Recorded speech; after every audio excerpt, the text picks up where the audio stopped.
We're located in sunny Hawke's Bay, which makes solar a really attractive option for us. We run about 35 hectares of apples and 6 hectares of blueberries with a small amount of raspberries and strawberries. The main motivation for solar was financial and risk management. Financial being power prices are only going to go up. Also, after Cyclone Gabriel, we were without power for quite a few days, which meant we had fresh fruit in the cool store and frozen fruit in the freezer. That was quite a risk, and we came very close to losing it all. We have 126 panels at 455 watts. We have 40 kilowatts of inverter and 54 kilowatts of battery storage. The retail price of our system was about $130,000, including just. The process of getting quotes was relatively simple, but I think I could have done a lot better doing some more homework around our requirements.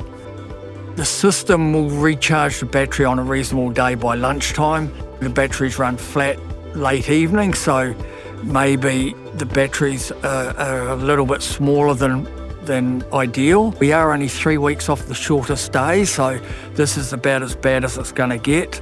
So I'm looking forward to seeing what happens over summer, because it's going to be quite a different scenario. The more you can talk to existing solar panel users, especially if they've got similar needs to yourself, then that would be my best form of advice. The installation process was relatively smooth. It was during our harvest and packing period, so if we were installing again, we'd do it in our off-season so that people weren't having to work around each other and the installers would have the whole site to themselves.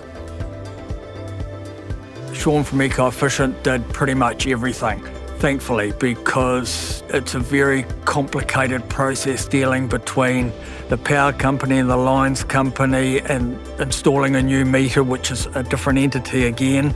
It was certainly a lot easier for him than it would have been for me. The big thing I didn't know before this process started was if you don't have a battery, you get no power in an outage.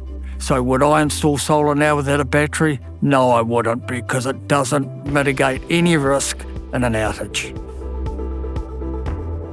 We've just had our latest power account for the site where the solar is installed, and there was certainly a huge decrease once it was connected up.